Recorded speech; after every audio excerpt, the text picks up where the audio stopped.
Selanjutnya akan dibacakan oleh teman saya.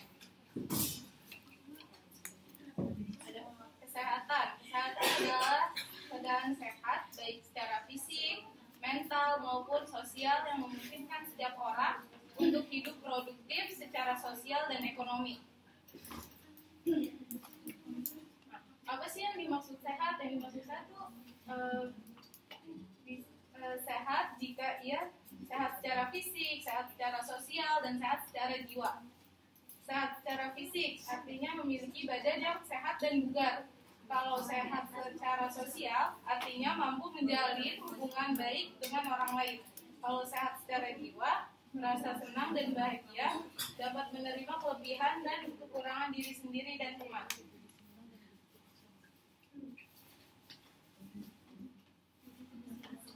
Dampak permasalahan kesehatan pada anak. Yang pertama, penurunan berat badan. Yang kedua, lebih banyak diam. Yang ketiga, nafsu makan berkurang. Yang keempat, tidak percaya diri. Hubungan antara kesehatan dan gizi. Status kesehatan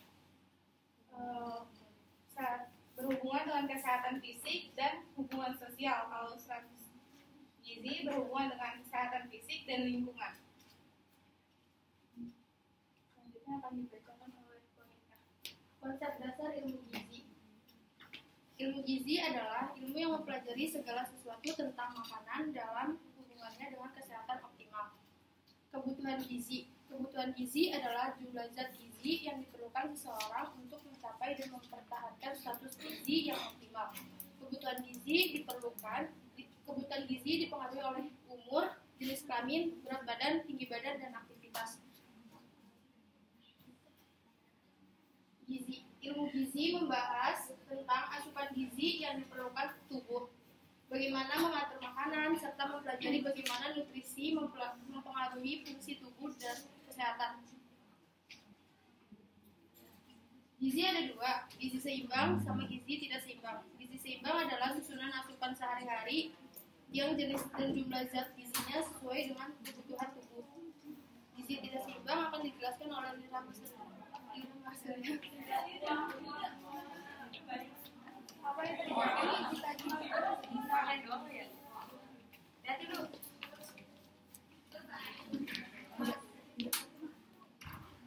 Yang terjadi apabila gizi tidak seimbang itu dapat beresiko menyebabkan kekurangan gizi seperti anemia dan berat badan kurang. Dapat pula terjadi gizi berlebihan atau obesitas dan dapat beresiko terjadinya penyakit seperti hipertensi, jantung, dan diabetes. Selanjutnya ada fungsi gizi.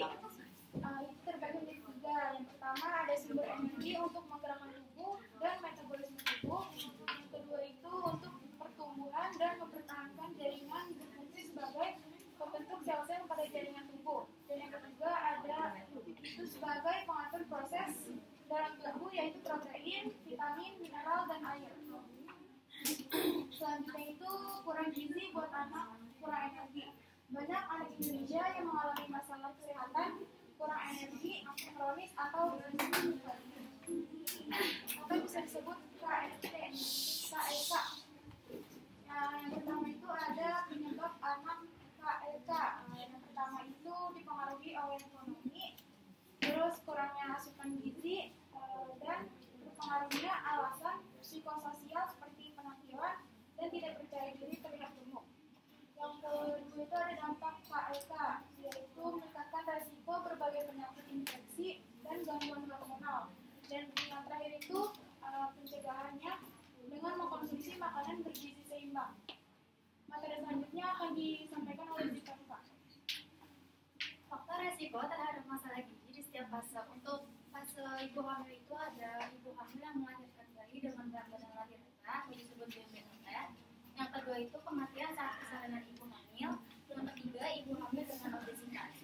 Untuk resiko faktor berat bayi lahir itu yang pertama berat badan lahir rendah atau kurang 2.500 gram. Yang kedua berat badan lahir sangat rendah 1 kg hingga kurang dari 1,5 kg.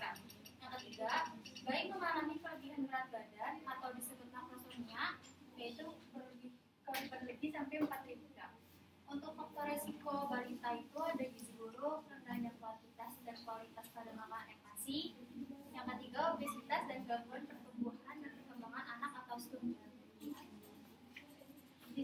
jenis-jenis zat gizi. Yang pertama itu ada zat gizi makro. Zat gizi makro itu ada karbohidrat, protein, lemak, dan air. Karbohidrat itu terdiri dari unsur karbon, hidrogen, dan oksigen. Kalau untuk lemak itu atau lipid adalah senyawa organik yang larut dalam pelarut yang keluar seperti etanol, chlorofil, dan benzena. Kalau untuk protein itu seperti karbohidrat dan lemak terdiri dari unsur karbon, oksigen, dan hidrogen. Untuk air adalah makronutrien dan yang dibutuhkan dalam jumlah terbesar. Untuk zat mikro itu ada mineral dan vitamin. Untuk mineral itu biasanya berfungsi dalam tubuh sebagai kelompok dari satu atau lebih atom yang sama, misalnya natrium atau kalium. Untuk vitamin itu memiliki berbagai macam struktur kimia dan dapat mengandung unsur karbon, hidrogen, nitrogen, oksigen, fosfor, belerang, dan lainnya. Faktor penyebab gangguan gizi terbagi menjadi dua, itu ada primer dan sekunder. Untuk primer itu kurangnya penyediaan pangan, kurang baiknya distribusi pangan, kemiskinan, ketidaktahuan, dan kebiasaan salah makan. Kalau sekunder itu terbagi menjadi dua, anatomi dan ekspresi. Anatomi itu adalah pasien kaleng rongga, mulut, dan kelumpuhan otot mengunyah pada stroke. Kalau ekspresi itu pasien tidak mampu mengeluarkan sisa hasil metabolisme pada makanan. Contoh makanan sehat dan tidak sehat. Makanan sehat adalah makanan yang mengandung berbagai macam nutrisi yang dibutuhkan oleh tubuh. Contohnya 4 kata sehat, 5 sempurna. Untuk makanan yang tidak sehat itu adalah berbagai jenis atau bahan makanan yang mengandung gizi tidak seimbang. Contohnya seperti junk food atau makanan siap saji. Nah, setelah dipaparkan oleh teman-teman saya, ada yang ingin bertanya? Mengapa keadaan gizi sangat berpengaruh terhadap tingkat kecerdasan seorang anak? Perkenalkan, nama saya Rifana Pauludia. Saya mau bertanya bagaimana cara orang tua memberikan edukasi kesehatan pada anak stunting yang sulit mengkonsumsi makanan bergizi dan seimbang. Yang bisa menggunakan terutama makan buah dan sayur sehingga anak tersebut kurang gizi. Baik, di sini saya akan menjawab pertanyaan dari Nabila. Bagaimana caranya mengatasi anak yang susah makan, terutama makan buah dan sayur sehingga kekurangan gizi? Sebenarnya balik lagi ke orang tua untuk bagaimana bisa membuat makanan tersebut jadi unik dan menarik, yang berasal dari buah ataupun sayur. Kan banyak ya di TikTok ataupun di mana-mana untuk berkreasi dalam membuat makanan.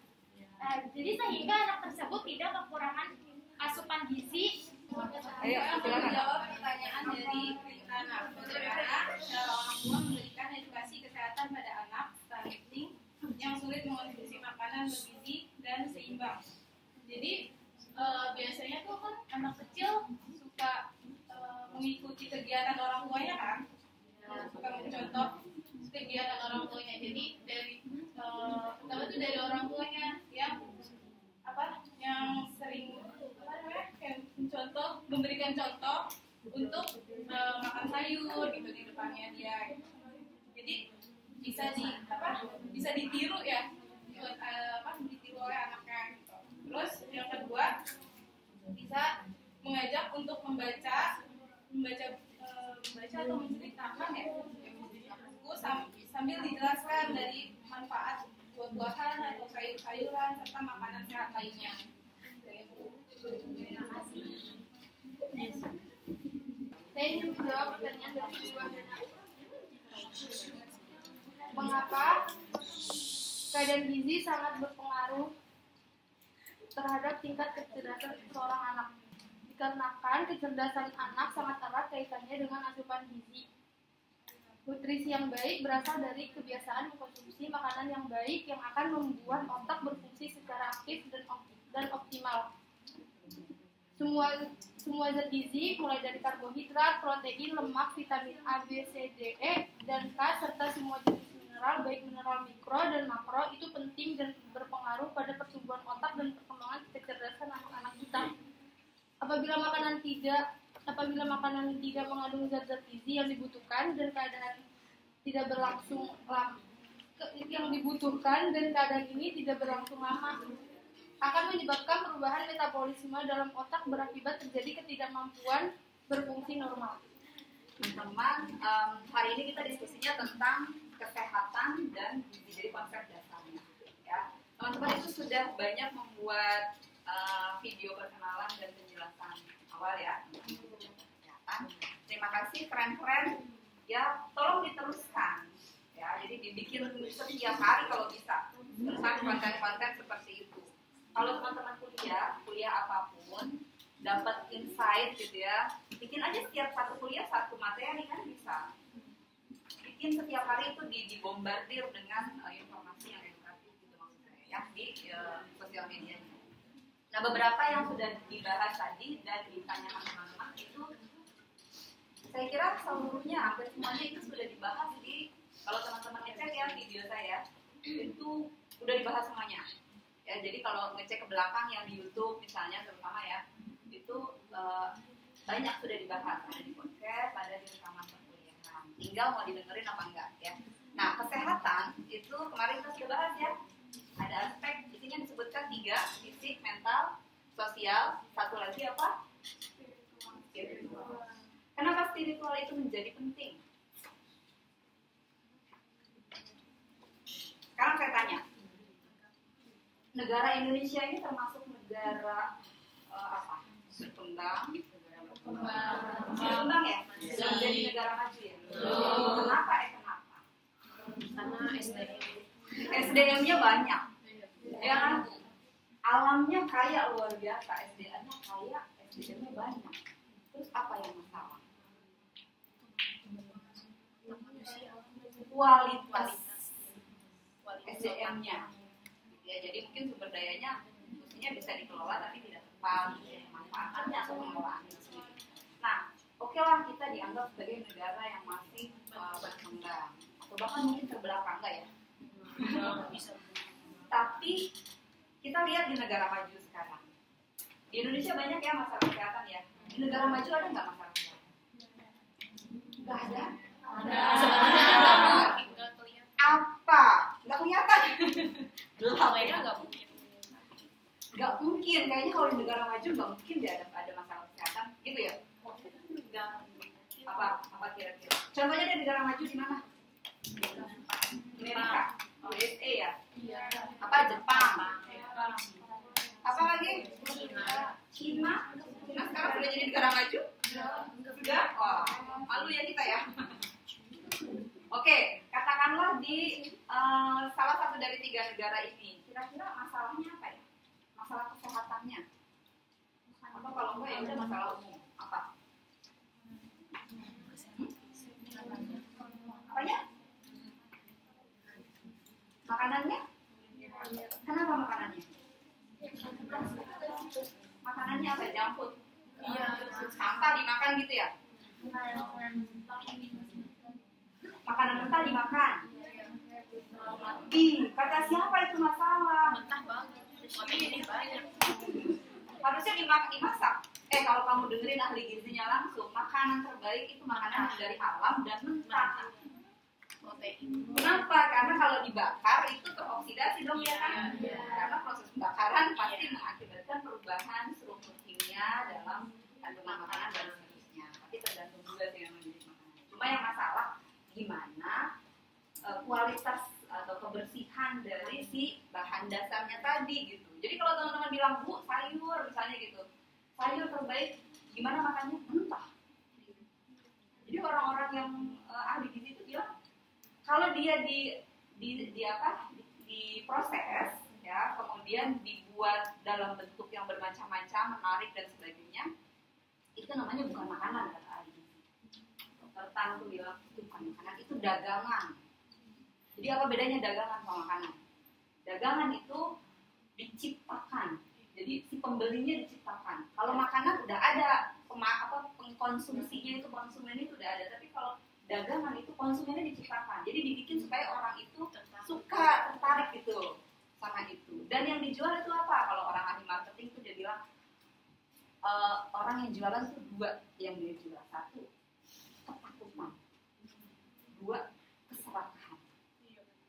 Apa maksudnya? Ketakutan, karena kalau dia nggak makan itu nggak keren, nggak tren, nggak gaul gitu ya, nggak modern gitu. Keserakahan, kasih diskon, pengen beli apa? Ya kan? Nah, jadi teman-teman yang harus, kan kita udah well educated lah ya, udah sekolah tinggi-tinggi. Pinternya harus cerdas memilihnya. Oke, kalau teman-teman perhatikan, penyebab utama kematian, anggaplah kematian itu kan ujungnya ya, orang kan pengennya hidup, kalau orang Islam hidup mulia atau mati syahid gitu. Gitu kan? Hidup mulia atau mati syahid. Kalau mereka ya pokoknya mati udah selesai gitu. Nah, penyebab kematian yang banyak yang terutama kalau di negara berkembang itu umumnya penyakit, ya kan? Penyakitnya umumnya penyakit menular di negara terbelakang misalnya. Kalau negara berkembang itu menular dan tidak menular. Tadi disebutkan beberapa jenisnya. Kalau di negara maju orang nggak mati karena sakit, matinya kenapa? Apa? Hah? Menular? Apa tuh? Penyakit juga kalau menular tuh. Iya, kayak seperti negara maju itu ada lah istilah TBC juga, tapi lebih tingkat tinggi. Oke, jadi lebih ganas gitu ya. Oke, variannya baru gitu. Oke, kalau itu di semua negara. Tapi kalau teman-teman perhatikan ya, statistika kematian, perubahannya, dinamikanya di negara-negara yang disebutkan maju itu matinya karena bunuh diri atau dibunuh, suicide atau genocide. Ya, jadi orang benar-benar nih hidup baik-baik dimatiin. Ya kan, premature death gitu. Ada kan? Jadi kalau orang bule itu dia bilang, kalau ngapain sih saya disuruh sekolah? Orang kalau pergi ke sekolah itu ditembakin ya kan? Penembakan di sekolahan, di TK gitu kan, di bioskop ada kan? Kayak gitu. Orang lagi nonton enak-enak pada ditembakin. Gitu. Jadi sebenarnya dia sakit. Kalau di kita dia sakit jiwa, mentalnya, dan mental itu biasanya berkaitan erat dengan spiritual. Apa tadi kembali ke bahasan awal, kenapa kita memasukkan aspek spiritual? Kalau di kita aja, di Indonesia aja, kalau dibandingkan antar provinsi, kalau teman-teman lihat ya, dibandingkan sumber dayanya, SDM segala macam, kemudian tingkat kematian, kesakitan gitu ya. Ada 2 provinsi di Indonesia yang istimewa sekali, sangat istimewa. Kalau Jakarta udah jelas karena dia ibu kota, ya, dari istimewanya karena dia ibu kota. Tapi kan kompleks sekali masalahnya. Tapi kalau dilihat dari kesehatan, itu yang kualitasnya paling bagus itu di Jogja, ya, siapa tadi yang bisik-bisik, sama Bali. Ya, kenapa? Karena mentalitas masyarakatnya itu salah satunya. Jadi, apa kalau bahasanya orang Jawa, orang Jogja itu nerimo ya. Jadi nggak sakit hati. Be aja. Ya apa-apain, oke aja. Diperas juga aja. Katanya gitu. Kalau di Bali itu ada sistem sosialnya dia yang kuat.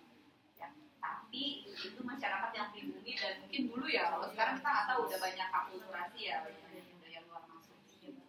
Ya padahal sama sumber daya alamnya kan sama gitu ya kira-kira. Oke. Jadi itu kesehatan. Kemudian berikutnya sehat tadi sudah ya. Nah, permasalahan kesehatan kembali lagi. Tadi kita sebutkan kebanyakan penyakit. Tapi kalau yang bunuh diri dan dibunuh berarti penyakit bukan? Bukan. Artinya teman-teman, masalah kesehatan itu bukan cuma penyakit. Jadi ada masalah kesehatan yang bukan penyakit gitu. Jadi teman-teman harus mikir sekarang. Kalau kita nanya orang umum, orang awam, saya setiap kali datang ke masyarakat gitu ya. Bu, sehat itu artinya apa? Jawabannya apa kira-kira? Tidak sakit. Selesai, ya kan? Sehat itu artinya tidak sakit. Nah sekarang saya tanya, sehat dengan sakit itu ada batasnya enggak? Kalau misalnya derajatnya udah segini masuk ke sakit, kalau derajatnya segini masuknya ke sehat gitu? Enggak ya? Kenapa? Itu namanya continuum. Illness, wellness, continuum. Jadi sehat dan sakit atau kesejahteraan tingkat tinggi dan kematian ya prematur death tadi itu ada di garis. Jadi ada garis linear gitu ya, ada ada spektrum ukurnya, ada kadarnya, gitu. Dan itu setiap orang beda-beda. Kalau mau gampang gini deh, berat badan. Ada orang yang, aduh jangan, jangan, bukan main fisik ya saya nih maksudnya ya. Kita ukur sendiri. Misalnya nih, saya karena usianya sudah 17 ya, sekian puluh tahun yang lalu. Itu bisa saya akan berasa nih, oh kalau badan saya nggak enak ya, misalnya gitu. Berarti saya malah, oh saya nambah nih berat badan gitu misalnya. Ada orang yang kayak gitu ya.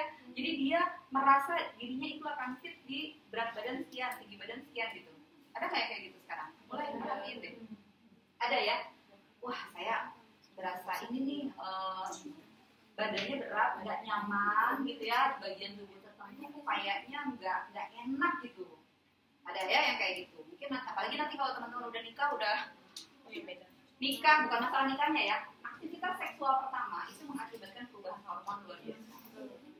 Hamil, nanti kalau pertama hamil perubahan hormon luar biasa. Jadi perempuan itu banyak perubahan hormon itu.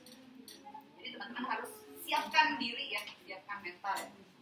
Nah, tadi ya situasi normal yang biasa, misalnya ibu kalau perempuan kan biasa ya hamil, melahirkan, menyusui.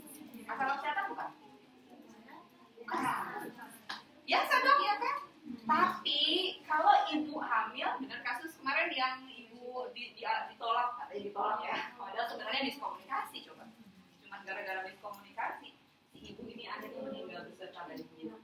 Wah itu kalau kejadian satu rumah sakit ada ibu yang meninggal begitu, itu langsung diaudit semuanya. Kecuali mungkin kemarin kalau COVID ya emang peningkatannya luar biasa ya. Tapi kalau dalam sekarang udah dianggap biasa aja lagi. Begitu ada ibu yang meninggal,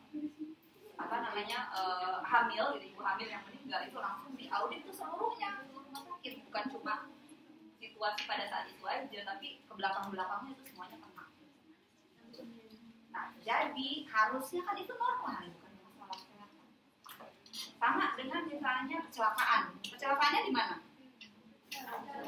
Jalanan atau kecelakaan di rumah atau dimanapun. Terus dibawanya kemana? Gitu. Jadi kesehatan ini adanya di hilir, di ujung. Hulunya apa? Gitu. Apa hulunya? Perilakunya, makan dan lain-lainnya, kebersihan, jaga-jaga, pakai helm segala macam gitu. Itu hulu tuh. Kalau ibu hamil, ya siapkan dong, jangan hamil nggak sengaja gitu ya kan, atau hamil kecelakaan ya kan. Teman-teman kalau lihat TikTokan saya yang barusan, ada yang nonton enggak? TikTok sama Instagram nanti cek ya. Itu dibahas tentang, jadi saya tuh saya sebenarnya minta ya audiensi sama satu kelurahan di Jakarta Utara. Siapa di sini yang tinggalnya di Jakarta? Oh banyak Jakarta. Oke, ada sekitar 10 orang kayaknya ada ya. Jakarta Utara ada? Kamu sendirian? 2. Oke. 3. Oke, ada lagi? 3 orang. Tahu kelurahan Lagoa? Tahu. Kenal ya? Nah, kelurahan itu sebenarnya sama ya. Jakarta itu semua wilayah itu tinggi stuntingnya. Ya, tadi sudah disebutkan tuh stunting. Stunting itu apa sih? Perlambatan atau hambatan pertumbuhan pada anak biasanya yang diukur ya. Kenapa sih diukurnya pada anak? Bisa juga dari mulai dari kandungan, mungkin sebenarnya bukan. Nah, itu juga kemarin yang dibahas ya. Bukan hanya pada saat kayak tadi tuh anaknya nggak mau makan misalnya gitu, bukannya dia dicekokin gitu, enggak, berarti dari awal ada sesuatu kan. Ya, ini kompleks nih kalau di Jakarta. Ya. Jadi stunting itu hambatan pertumbuhan karena ukurannya itu ya itu karena salah itu tadi ya intake-nya ya. Itu ukurannya berat badan dibandingkan dengan umur, dengan usia. Ya, teman-teman tahu periode emas pertumbuhannya manusia itu kapan? Periode 1.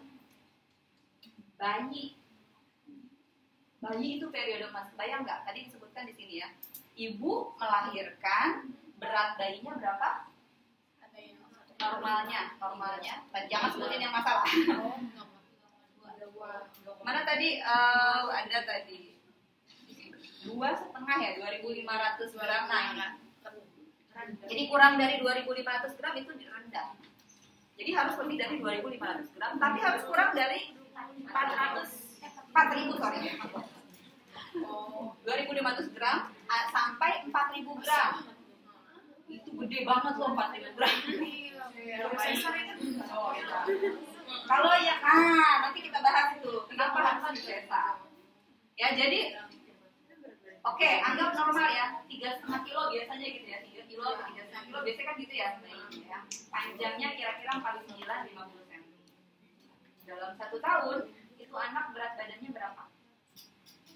Ada yang pernah perhatikan atau nanya? Dulu saya harus tahu apa berat badan. Biar catatan KMS adiknya tuh ya. Rata-rata sekian belas kilo. Iya kan? Anak saya waktu yang pertama itu lahir 3,6. 10 bulan 13 kilo. Wah, berapa kali lipat? Sekitar 4 kali lipat ya. Dari berat dia lahir. Cuma dalam waktu 1 tahun, 12 bulan. Panjangnya itu kira-kira 75 cm. Jadi nambah separuhnya, 50% nambah. Ya, jadi cepat sekali. Nah, kenapa stunting itu harus dideteksi dari awal? Karena kalau sudah lebih dari 2 tahun, kemudian dia tidak terdeteksi, maka si stunting ini cenderung sulit untuk ngejar, namanya catch up, ngejar pertumbuhan. Ya, jadi ada periode untuk catch up tadi. Yang pertama nih kalau lewat berarti bayi udah gak dapat waktunya ya. Ya, silakan. Periode kedua itu pra-pubertas. Jadi harusnya tuh masa pubertas itu sebenarnya tanda utamanya percepatan pertumbuhan berat badan dan tinggi badan plus bentuk tubuh. Nah, yang kita mau fokus ini tinggi badan.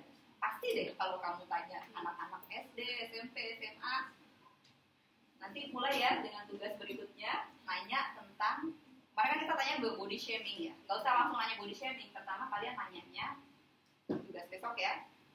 Itu bagaimana kamu melihat, merasa tentang tubuhnya. Jadi tentang berat badannya atau tinggi badannya gitu. Jadi dia mempersepsi badannya sendiri. Itu aja. Ya, ke anak SD gitu. Tanya ya. Anak SD kelas 1 sampai kelas 6 silakan cerita. Boleh tetangga, boleh saudara, boleh ya, boleh siapapun. Tapi karakteristiknya disebutkan. Ya, perempuan atau laki-laki, umurnya berapa gitu ya. Kemudian dia mempersepsi badannya itu bagaimana. Apakah dia percaya diri, apakah dia merasa saya kegemukan, atau dia merasa saya kurang tinggi, atau apapun. Atau dia merasa baik-baik saja. Kalau dia punya persepsi, dia mau cerita lagi. Kalau kamu mempersepsi tubuhnya teman kamu bagaimana? Misalnya teman dekatnya ya, teman akrab. Atau mungkin dia punya catatan, oh ini gitu kan, bagaimana gitu. Jadi mempersepsi. Nah, di sini kan tadi disebutkan ya, sebelumnya tadi itu bahwa kesehatan itu, misalnya ya, kesehatan mental itu cirinya dia bisa mengenali dirinya, gitu ya, mengetahui potensinya. Nah, ini tadi tidak percaya diri, tadi kemudian dibahas di belakang itu. Kalau orang yang tidak sehat mental, itu dia, kenapa tadi ya, akhirnya bisa sampai bunuh diri atau membunuh orang lain, itu berarti dia itu nggak ada tuh rasa percaya dirinya, ya kan? Atau sampai mungkin dia sampai merasa tidak berharga, atau orang lain yang dianggapnya tidak berharga, atau pernah dengar cinta yang berbahaya? Apa tuh? Toksik? Ya, cinta, tapi saking obsesifnya gitu kan, melakukan sesuatu yang membahayakan orang. Ada yang membunuh karena cinta, membunuh orang dia cintai. Kalau di Indonesia ini jadi banyak kan? Ya, ada banyak. Ya. Oke, ya, jadi kita lanjutkan tadi ya. Periode emas itu ada 2 tadi. Jadi kita kejarnya pada saat tadi, kemudian pada saat remaja. Tapi tadi teman-teman kita bilang jangan hanya pada saat itu. Jadi kita tuh sebenarnya persiapannya sejak kalau bisa sebelum menikah. Sekarang saya tanya sama kalian, pada punya calon suami? Pada sudah menentukan tipe calon suami ideal? Oke. Saya tanya boleh? Atau ada yang mau cerita? Tipe calon suami ideal kan tipenya gimana? Oh iya ada. Oh kalau bumi berarti udah tahu dari pengalamannya. Siapa namanya? Ibu Destina. Bunda. Kakak aja belum lahir. Maju. Destina. Oke. Berapa kak? Berapa bulan? Oke.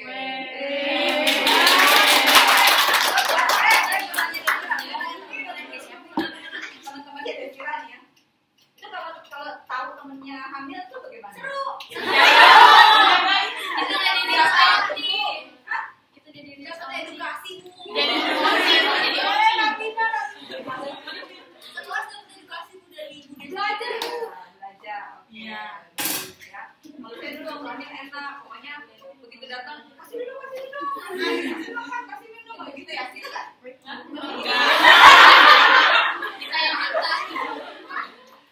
Oke, gimana? Dulu tipikal sebelum menikah itu apa tipe idealnya? Oh enggak. Pasrah aja. Dikasih ideal kayak gimana? Oke. Tapi nah sekarang kita cari apa yang kamu sukai dari pasangan.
Menganggap bahwa kita budayanya patriarki gitu ya. Jadi menganggap bahwa urusan domestik itu urusan perempuan. Laki-laki ngapain?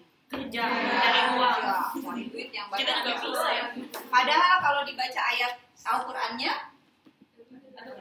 kewajiban suami apa? Mencari nafkah. Mencari nafkah. Suami ada salah satu yang menyebutkan memberikan makan dan pakaian kepada istri kan. Kalau memberikan makan emang dikasih sayur-sayuran mentah gitu. Yang namanya makanan kan harusnya siap makan kan. Bukan dibilang kasih daging mentah gitu. Memberikan pakaian ya pakaian yang bersih harusnya gitu. Tapi sebenarnya gini, itu merupakan sesuatu yang mungkin ya berpotensi ya kalau kita tidak mengkomunikasikan dengan baik, itu bisa menjadi tadi tuh dalam tanda petik beban. Walaupun sebenarnya enggak ya, perempuan itu kan apa sih bersaktinya ada di dia demikian. Cuma perempuan tuh punya kekuatan kesanggupan tertentu. Kemudian perempuan itu punya prioritas dong ya. Iya. Kalau punya bayi, yang prioritas bayi gitu. Bayinya jangan sampai kenapa-napa. Kalaupun misalnya harus masak, harus membersihkan rumah, apalagi kalau anaknya udah mulai bisa main tuh, udah bisa jalan, wah itu kita nggak boleh lengah kan? Karena ada dia dicomot orang, ada lagi goblok, Takutnya kena goblok kemana-mana ya, terus kemana-mana misalnya. Jadi keselamatan bayi itu keselamatan. Jadi gini, maksudnya gini, perencanaan keluarga itu dilakukan bersama. Kalau di bule, orang bule malah bikin perjanjian pernikahan. Iya. Ada lagi perjanjian pacaran. Dan perapannya sebelum pacaran ya, maksudnya sebelum. Kalau di kita kan nggak ada ya kayak gitu, ntar kalau mau nikah gitu. Tapi maksudnya bukan harus perjanjian, tapi dikomunikasikan. Ya pada saat nanti sudah berumah tangga, bagaimana nih pembagian peran, bagaimana mengatur keuangan gitu. Biar sama-sama itu. Supaya nanti yang perempuan juga merasa bahwa dia ini jadi orang yang bisa sepenuh hati gitu loh mengabdinya. Ya. Ada apa namanya istilahnya tuh family time. Sekarang baru sama pasangannya ya. Nah, kalau masih hamil kan ini belum berasa ya nanti ada anak ya. Nah itu sekarang seharusnya sudah mulai bisa dipersiapkan gitu ya. Kak Desi, kita boleh cerita-cerita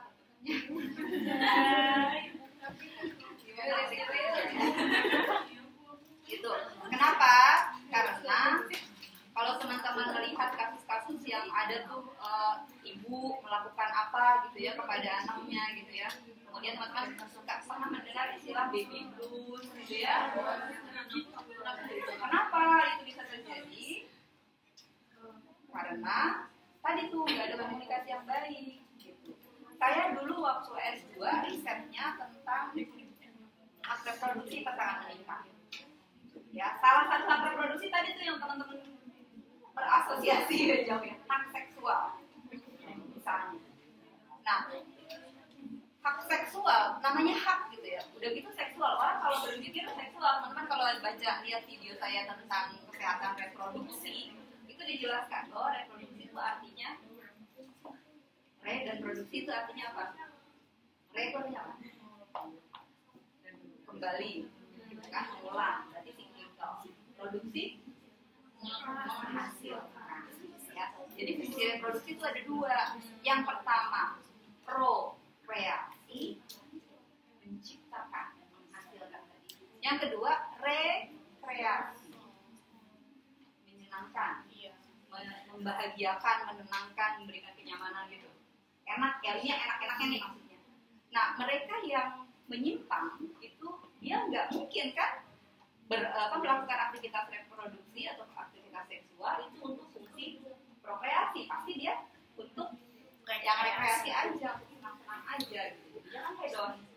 Nah, kita sebagai muslimah tentu lembaga pernikahan itu sangat sakral kan ya, dan diniatkan untuk meneruskan keturunan salah satunya. Tapi tujuan utama memberikan kedamaian gitu kan, dan kedamaian.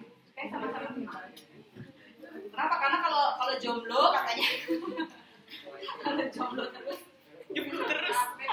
capek. Ya, kalau udah siap kenal. Oke, berikutnya. Gizi sekarang. Gizi itu artinya tadi teman-teman menyebutkan ada istilah gizi seimbang, ada istilah 4 sehat 5 sempurna. 4 sehat 5 sempurna itu sudah tidak lagi digunakan sekarang. Ya, jadi kita hanya menggunakan istilah gizi seimbang. Ya, teman-teman nanti cek ya, gizi seimbang itu bukan hanya urusan makan. Kenapa? Karena status gizi tadi itu kenapa anak bisa stunting atau sebaliknya obesitas itu disebabkan penyebab langsung itu ada 3 kalau menurut UNESCO nih. 1 udah jelas asupan makanannya. Yang kedua infeksi ya, penyakit infeksi. Jadi misalnya dia makan terus ada namanya itu investasi cacing atau kecacingan. Jadi zat gizi yang dia masukkan dimakan sama anaknya tetap kurus. namanya infeksi ya. Tapi kalau di Indonesia bukan cuma cacingan masalahnya, ya. Tadi itu kenapa stunting? Salah satunya ada TB, ada HIV gitu. Satu lagi pola asuh. Ternyata pola asuh itu berpengaruh langsung terhadap status gizi anak. Ya, status gizi itu jelas bagian dari status kesehatan. Ya, jadi bukan cuma urusan makan nih, ada urusan pola asuh. Kemudian tadi yang di istilah gizi seimbang itu tercakup di dalamnya selain asupan makan ada aktivitas fisik. Jadi masuknya seimbang dengan keluarnya. Keluarnya itu ngabisin energi, makanya keluar aktivitas fisik. Makannya sendiri ada jenis-jenisnya nanti kan ada sayur, ada apa gitu. Tadi teman-teman sudah ya, jadi gizi seimbang, kalau setiap kali teman-teman ngomong gizi seimbang itu jangan selalu berpikir makan. Enggak cuma makanan, tapi juga aktivitas olahraga. Ya. Oke, berikutnya. Makanya itu disebut ya, aktivitas. Oke, gizi seimbang. Baik, lanjut contohnya. Nah, sebentar, balik ke atas. Tadi disebutkan beresiko menyebabkan kekurangan gizi seperti anemia. Apa tuh anemia? Yang mana? Merah. Namanya apa kalau di Indonesia? Biasanya kalau di Indonesia penyebab kekurangan sel darah merahnya itu apa? Tuh. Ya, namanya AGB kalau di Indonesia. Spesifik anemia gizi. Ya. Jadi umumnya orang perempuan ya terutama ya, perempuan di Indonesia itu kalau saya nggak salah itu angkanya mendekati 50%, jadi sekitar 40% remaja perempuan mengalami anemia. Ya, maksudnya anemia gitu. Lalu apa yang diberikan supaya obat apa? Tablet apa? Tambah darah. TTD. Tablet tambah darah itu isinya zat besi. Nah, jadi selama ini nggak jadi kenapa? Iya, apaan gitu ya? Kalau tidak tahu. Karena kalau dimakan rasanya mual, aja kayak gitu. Belum tahu ini apa aja udah enak melihatnya gitu. Dianggap itu obat, padahal itu mineral kan zat besi. Tapi jangan digeragotin besi sendok di punya. Ya, seharusnya teman-teman periksa dulu, saya anemia apa enggak? Kalau anemia berarti perlu itu salah satu cara ya. Tapi teman-teman banyak sekali perilaku makan yang salah yang kita lakukan, yang sebenarnya kita asupan gizinya cukup tapi terhambat penyerapan. Apa contohnya? Siapa di sini yang suka kalau makan ya apapun makanannya minumnya teh manis wajib. Oke, teh itu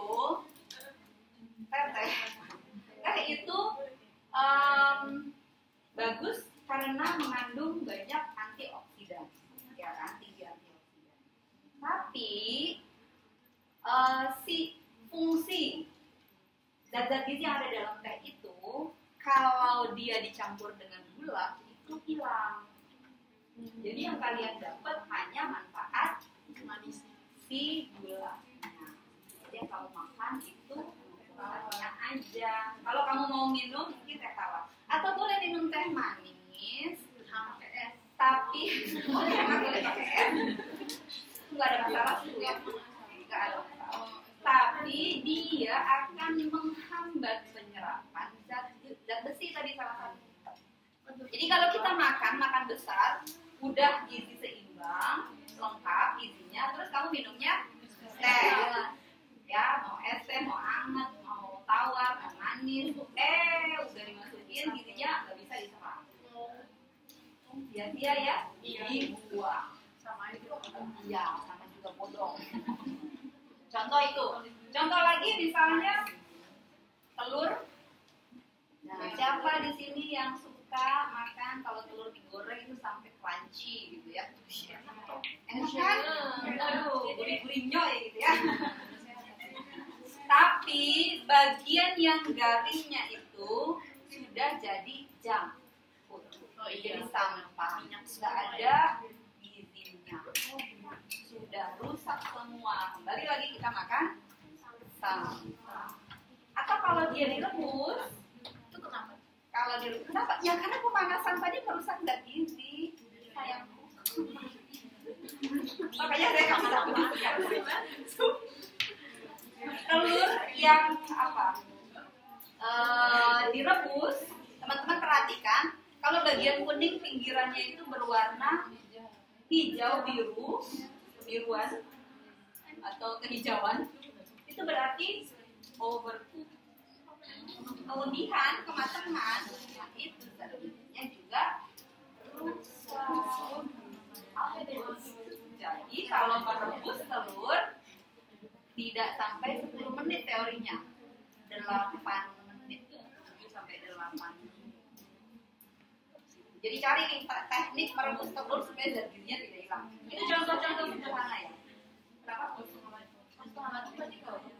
Setengah matang kalau dia tidak mengandung kuman, ya biasanya ada bakteri ya, sama tergantung. Kalau kulitnya bersih bisa. Kan ada orang yang suka gitu, ada yang makan telur mentah juga. Ya lain-lain sama kan, sayuran juga itu, ada yang suka sayuran mentah, ada yang ya. Baik, anemia sudah. Kenapa anemia itu penting? Anemia, kalau dia pada saat remajanya anemia, pada saat nanti dia menikah hamil, menikah dan hamil, jangan hamil menikah ya. Soalnya kemarin di Lagoa dibahas itu. Coba makanya cek TikToknya abis itu dikomentarin terus dibikin materi-materinya dari situ. Nah, kalau seseorang itu anemia pada saat remaja, lalu di kemudian hari dia menikah dan hamil, maka dia beresiko anak yang dikandungnya itu BBLR. Teman-teman sebut nanti setelah itu, ya kan? Berat bayi lahir rendah. Nah, itu yang berat badannya kurang dari 2.500 gram. Salah satu faktornya itu anemia. Artinya apa? Makanya tadi saya bilang persiapannya itu sebelum menikah. Saat sekarang nih masih remaja. Sama aja ya kalian. Aja dong Bu. Remaja itu berhenti kalau saya tanya gini deh. Menstruasi itu tanda awal, tengah atau akhir pubertas? Awal ya. Setiap saya datang ke majelis manapun, majelis pendidikan maupun majelis nongkrong-nongkrong, jawabannya awal. Padahal secara teoritis itu adalah fase akhir. Awalnya berhenti dong, itu baru direproduksi. Awalnya itu pada saat terjadi percepatan pertumbuhan berat badan, tinggi badan, dan jadi teman-teman nih ya, perhatikan, tinggi dulu baru mens, gitu kan? Kalau sudah mens tambah tinggi tapi sedikit, benar nggak? Kenapa? Karena mens itu tanda akhir pubertas, jadi waktunya udah sempit. Paling sisa tinggal 6 bulan, dalam itu 6 bulan. Nah yang laki-laki sama, mimpi basah itu tanda akhir pubertas. Kenapa bisa stunting? Karena dia nggak tahu harusnya diintervensinya kapan, ya kan? Nah kalau diintervensi udah SMP SMA, mensnya udah lewat. Makanya sekarang dikejarnya kan bayi balita kan. Tapi juga percuma. Tadi saya bilang kalau seorang remaja misalnya ya melakukan aktivitas seksual pertama kali hormonnya langsung berubah. Salah satunya perubahannya adalah berhenti hormon tumbuhnya. Ya nggak bisa tambah tinggi kan? Nah tadi orang Indonesia kita Indonesia saya deh.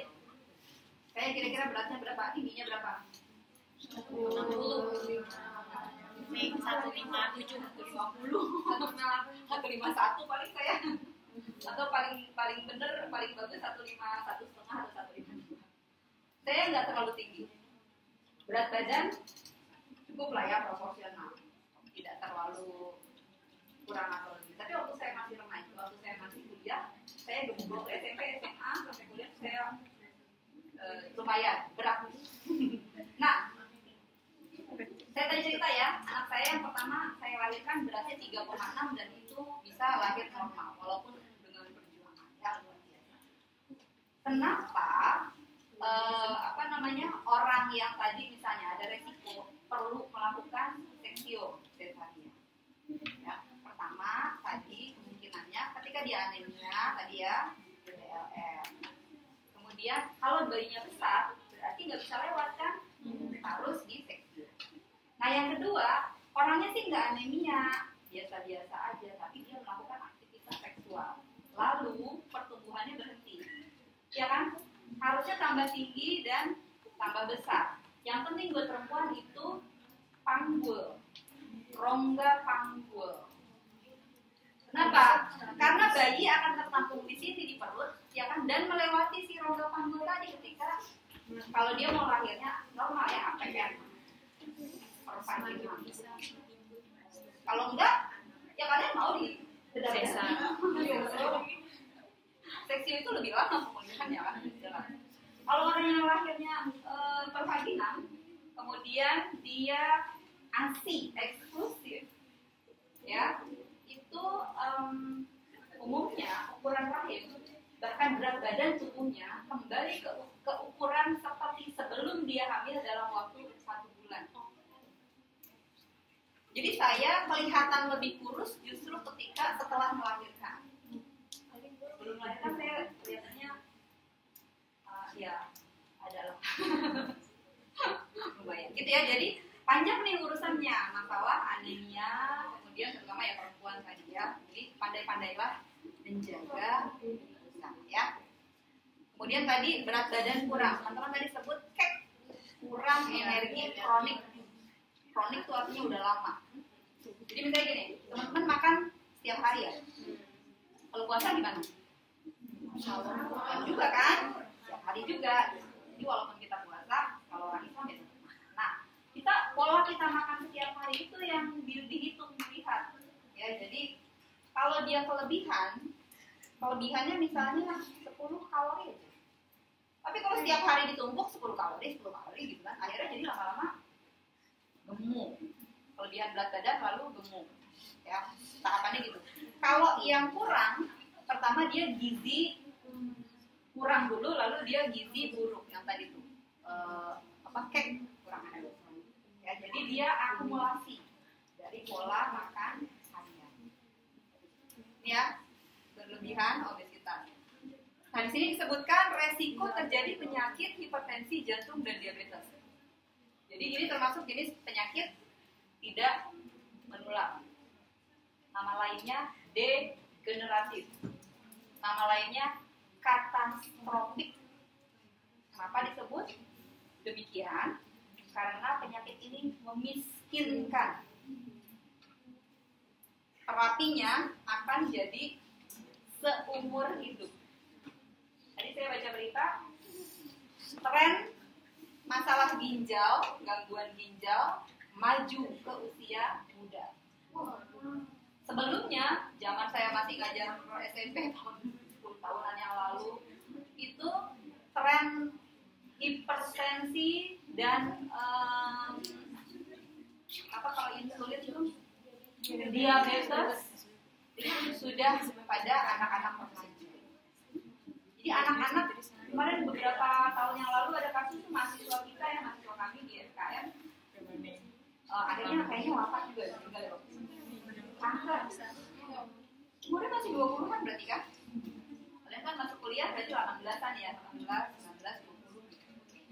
Berarti masih muda sekali, sangat prematur deh. Jadi kenapa? Padahal zaman dulu ini penyakitnya nenek-nenek, kakek-kakek ya. Tadi disebutkan tuh osteoporosis. Menopause. Nah, menopause itu artinya perempuan sudah sangat kehilangan kehilangan hormon estrogennya. Jadi selama perempuan itu belum menopause, si perempuan ini dijagain sama hormon estrogen. Jadi dia nggak kena sakit itu tuh. Begitu estrogennya berhenti, ancamannya ini langsung muncul dan bisa manifest seketika. Jadi teman-teman harus siap-siap ya, jaga-jaga. Maksudnya bukan berarti kita takut nanti wah menopause gitu, enggak. Tapi siapkan dari sekarang investasi pada kesehatan, jangan investasi pada penyakit. Ya, berikutnya fungsi. Nah, oke, gangguan hormonal. Oke, nah, tuh rendahnya kuantitas dan kualitas makanan MPASI apa tuh? Oke, makanan pendamping ASI. Tadi teman-teman bilang, apa Bu caranya kalau anak itu gak suka makan, gak suka makan sayur? Nah, itu ada tuh videonya banyak. Gimana caranya? Bukan cuma urusan ketika dia itu harusnya mundur dari belakang dulu ASI eksklusif. Tahap pertama yang diperhatikan itu ASI. Kenapa? Banyak orang Indonesia tuh gagal di ASI eksklusif. ASI eksklusif itu berapa lama? Eksklusif. Berarti apa? Bukan eksekutif ya. 6 bulan. 6 bulan eksklusif artinya hanya ASI. Titik. Sekarang saya tanya. ASI eksklusif 6 bulan. Pertanyaan saya, vitamin boleh nggak? Obat boleh nggak? Boleh? Enggak. Kenapa? Masih ASI. Jadi eksklusif itu artinya eksklusif. Enggak ada. Walaupun dia bilang ini obat, ini vitamin, kenapa? Vitamin itu cukup dari ASI ibunya. Kecuali si anak atau ibunya mengalami situasi tertentu. Misalnya ibunya gizi buruk atau HIV. Banyak di Indonesia. Jumlah ibu yang HIV jauh lebih banyak daripada jumlah ODIP ya, orang dengan HIV yang PSK. Karena apa? Ibu hamil itu diperiksa HIV. Kalau di Indonesia, apalagi di wilayah tertentu, setiap ibu yang hamil tes HIV. Setiap mau menikah tes HIV. Kalau sekarang nggak cukup tes HIV, tes dubur yang laki-laki. Saya nggak tahu, tes anus. Mungkin dia anal pernah jadi korban sodomi. Kalau sekarang sampai separah itu, ketika akan menikah, kalau orangnya nggak mau diperiksa gimana? Kayak tadi, udah dikasih tablet TTD nggak diminum. Jadi semua itu buat kita sendiri gitu ya. Kalau nggak mau minum nggak apa-apa, tapi tes dulu. Saya nggak anemi kok, saya nggak perlu TTD, saya kasih orang lain misalnya. Nah, jadi dia nggak dibuang. Ya, jadi saking parahnya nih di kita. Kemarin itu ketika di Lagoa, Bapak LNK itu bilang gini, ada kasus ya, anak SMK. SMK tuh kalau sejaman saya dulu STM, kan cowok-cowok ya. Dia punya KJP. Si uang KJP-nya itu dipakai buat booking hotel.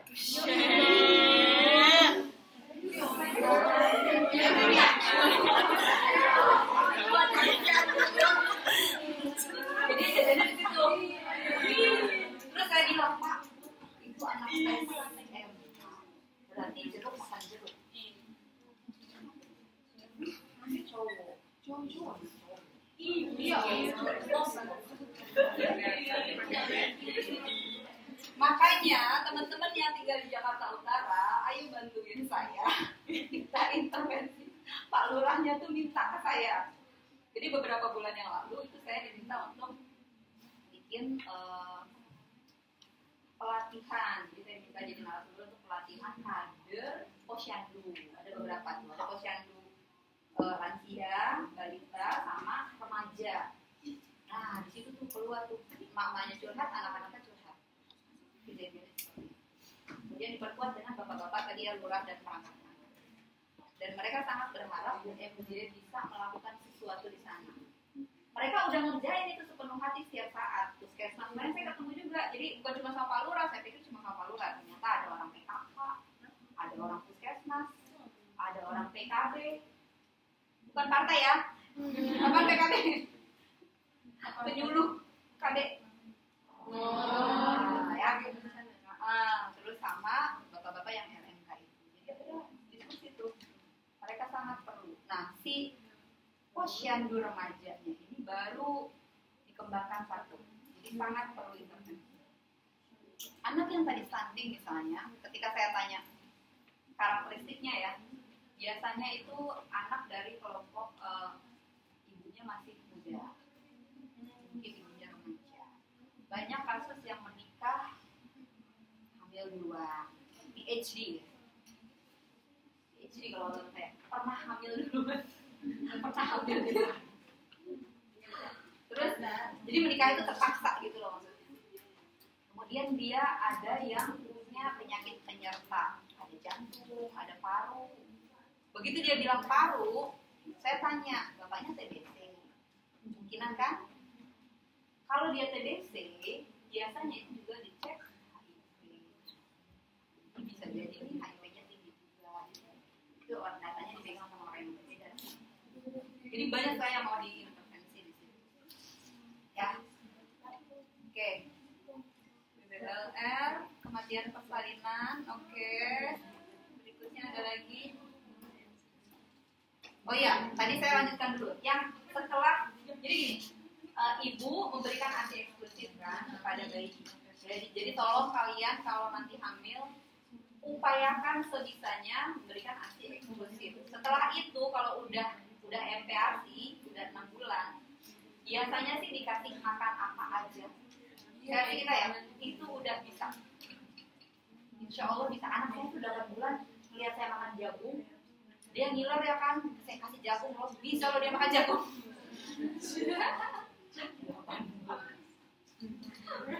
Parah ya. Ada kasus ya bayi usia berapa bulan tersedang mati gitu-gitu. Berarti ya kenapa tersedang kalau bukan ASI? Tapi ASI juga ada yang salah tuh. Harus ada trainingnya juga, ada konselor laktasi. Misalnya habis menyusui itu harus diapain supaya dia tidak disendawakan gitu ya, diberdirikan gitu, supaya keluar udaranya. Tanya kan? Oke.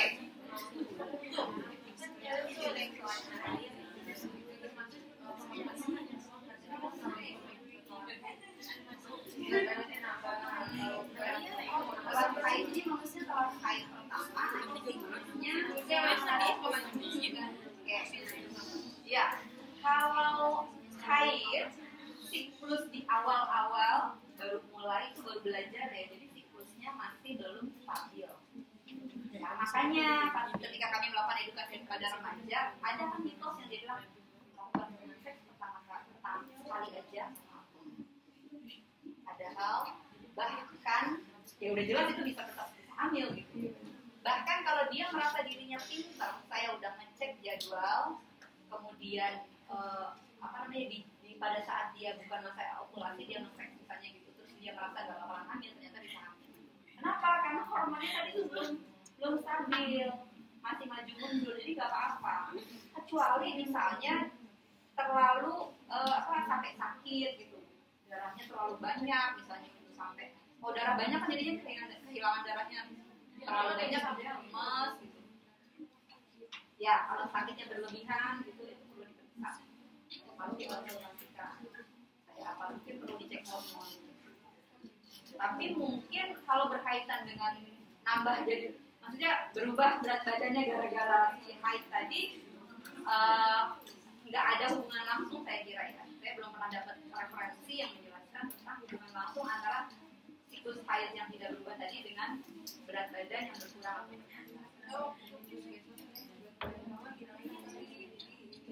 Oh, mungkin gini, berat badan kamu naik, terus kamu merasa nggak enak, terus kamu merasa stres, ya kan? Terus hormonnya jadi terpengaruh gitu. Hormon itu sangat dipengaruhi oleh perasaan kita. Jadi kimia otak namanya, chemical mental. Jadi yang ngatur keluarnya hormon kan otak. Iya kan? Iya dong. Nah tadi misalnya ibu mau misalnya tadi aktivitas seksual, pasangan suami istri halal kan? Boleh kapan aja, ya kan dengan ya di tempat yang waktu yang tepat juga gitu kan, supaya tadi kan fungsinya juga terlaksana. Tapi pada saat saya riset misalnya ya itu ada statement yang bilang si perempuannya umumnya ya kadang-kadang nyeri, sakit atau perih ketika melakukan aktivitas seksual, namanya nyeri senggama. Dan itu banyak terjadi pada pasangan. Ketika dikonsultasikan, umumnya itu disebabkan faktor psikologis. Jadi dia punya ganjelan. Kalau laki-laki itu dia punya siklus hormonnya tuh sebentar, 3 harian, seminggu 2 kali selesai. Makanya kalau cowok-cowok dia juga nggak terlalu memendam perasaan dan seterusnya gitu. Karena pola berpikirnya beda, hormonnya beda. Tapi kalau perempuan siklusnya bulanan, lama kan. Kita udah pikir dulu PMS-nya lama dulu, padahal PMS-nya belum. Udah PMS duluan. Ya jadi pada saat aktivitas seksual perempuan juga dipengaruhi oleh faktor psikologis sehingga dia banyak merasakan nyeri. Kenapa berasa sakit gitu ya kalau menyusui. Nanti pada saat menyusui itu produksi ASI bisa dipengaruhi oleh faktor psikologis. Makanya dukungan suami itu menjadi penting sekali. Nah ini Desri, dia edukasi suaminya gimana caranya supaya dia tanda tangan kontrak gitu ya, bahwa saya akan mendukung istri saya untuk memberikan ASI eksklusif 6 bulan. Setelah itu beres mau dikasih makan apa ya, ada tahapannya.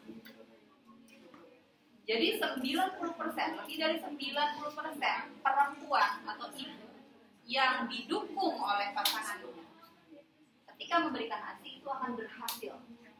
Jadi ada tuh kelompok bapak-bapak namanya breastfeeding father, atau kalau di Indonesia ayah ASI. Ayahnya mendukung istrinya memberikan ASI, bukan ayahnya yang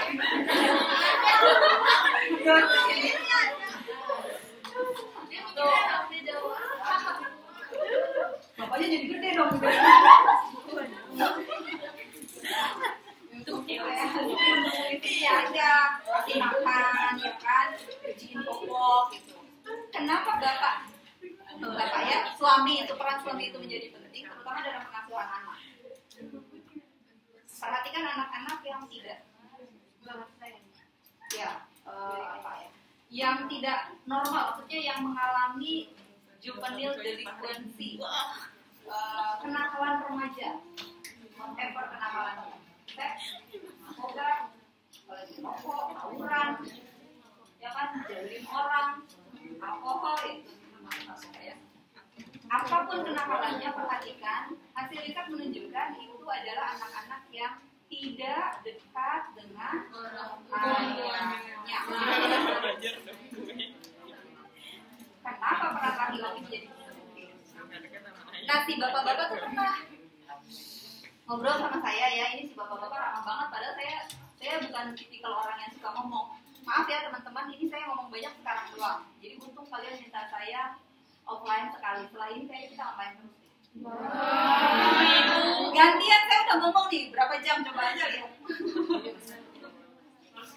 Kalau saya ngomong terus kalian masuk kuping kanan mental lagi, lupa, coba aja lihat, makanya saya rekam.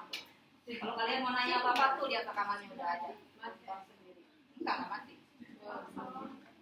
Jadi bapak-bapak itu bilang gini, setelah dia capek nanya saya nanya balik bapak, sudah menikah sudah, ini anak punya 2. Pasti pak anaknya, karena masih muda saya percaya anaknya masih kecil. Terus dia bilang, yang satu anak asli, yang satu anak sapi. Ya. Oh gitu pak. Terus dia curhat lagi. Saya tanya, bapak lebih senang, lebih sayang sama yang suka sama yang mana? Ya sama anak sapi lah. Kenapa saya bilang gitu? Karena kalau anak ASI itu dia jealous sama bapaknya kan, guru gitu. Jadi maunya tuh dia ibunya tuh punya dia aja, nggak boleh tuh bapaknya tuh nyenggol ibunya. Wah, nyenggol banget langsung sama anak gitu. Nah, sementara anak yang sapi ini mau main sama si ayah gitu. Ya, jadi dia bisa dia lebih dekat dengan anak sapi daripada sama anak sapi. Oke, saya bilang. Terus saya tanya lagi, boleh tahu Pak merek susunya? Iya, merek X, ya Z. Harganya berapa Pak kalau boleh tahu? Sekian. Sebulan bisa habis berapa kotak? Wah, itu mah bukan sebulan, itu ya setiap minggu sekian kotak. Siap-siap ya kalau kasih support. Berat berarti ongkos. Oke, dari satu sisi. Kalau kesehatan gimana Pak?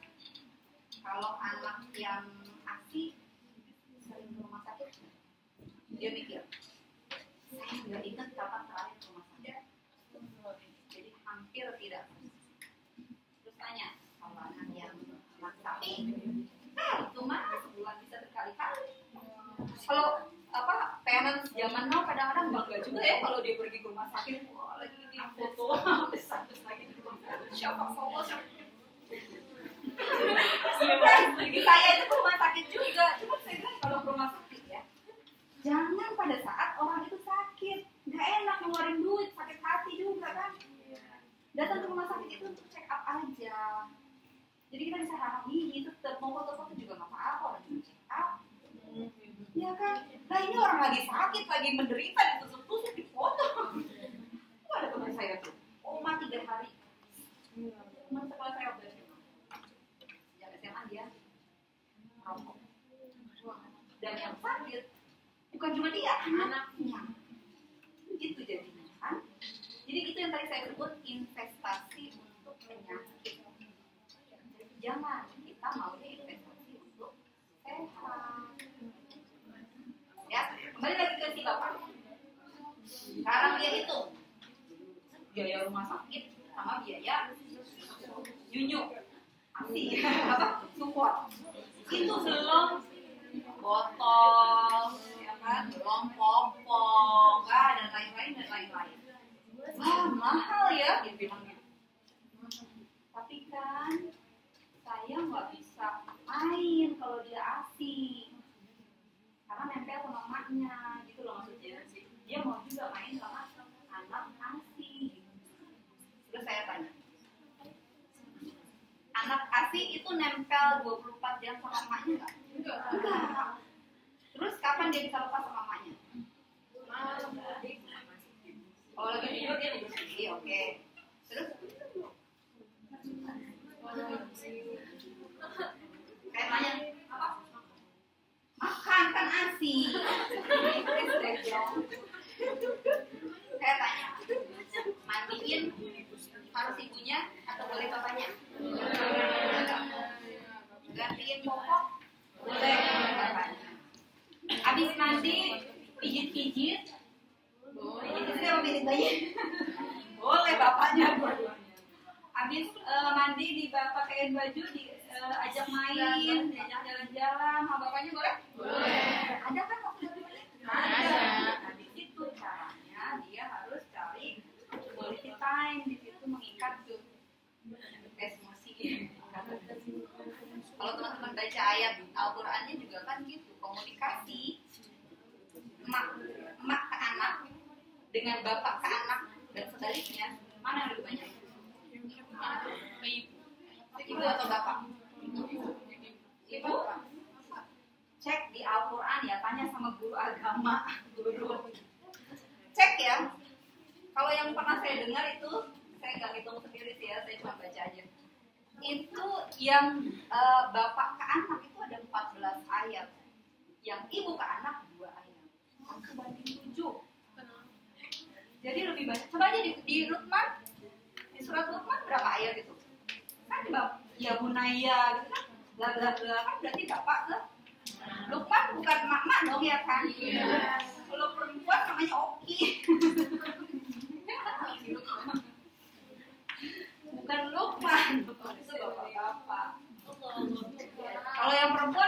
dialog Ibu Mariam dengan apa namanya, Isa masih ya, waktu masih bayi kan disuruh nanya ke anaknya, itu aja kan. Tapi ayat-ayat yang banyak itu yang laki-laki, jadi harusnya peran edukasi itu bukan cuma peran ya, punya peran ibu. Nah, kembali ke sini. Jadi catatan pentingnya jangan sampai lupa ya, kita kebanyakan ketawa nih. Bapak-bapak punya peran supaya nanti pada saat dia remaja jangan jadi anak nakal anaknya, karena dia punya kenangan baik sama bapaknya. Kalau anak perempuan dia akan cinta pertamanya itu bapaknya. Kalau anak laki-laki, dia tanya ke bapaknya dulu waktu deketin ibu, PDKT sama mamanya, nanya gimana? Nanyanya ke bapaknya, jangan nanya ke TikTok. Nah, jenis zat gizi itu di sini ada disebutkan air ya. Kalau ini saya nggak tahu nih sumbernya dari mana, boleh disebutkan ya Kak? Kalau dari sumber yang saya baca, dari buku teks yang saya baca itu ada 2 jenis apa istilahnya ya, nutrisi non gizi. Jadi makanan tapi tidak mengandung zat gizi, air dan serat. Ya, jadi air itu sebenarnya bukan zat gizi. Cuma air itu tadi disebutkan paling banyak diperlukan oleh badan kita. Kenapa? Karena badan kita 80% itu cairan. Jadi kalau mau matiin orang gampang, bikin dia sering mati dia. Ya, mati. Bukan air dingin. Berapapun suhunya. Nggak masalah. Itu nggak masalah suhunya. Biasanya nih masalahnya gini, air dingin kalau nggak manis nggak enak ya kan? Iya. Jadi yang racun bukan dinginnya tapi manisnya. Jadi pembunuh perlahan, pembunuh yang tidak dirasakan dan menyenangkan itu gula. Dan itu nanti yang tadi disebutkan jadi penyakit ini itu. Cuman gara-gara makan gula. Oke, kembali ke air dan serat. Ya, jadi air itu penting, makanya nggak boleh lupa. Serat itu fungsinya apa?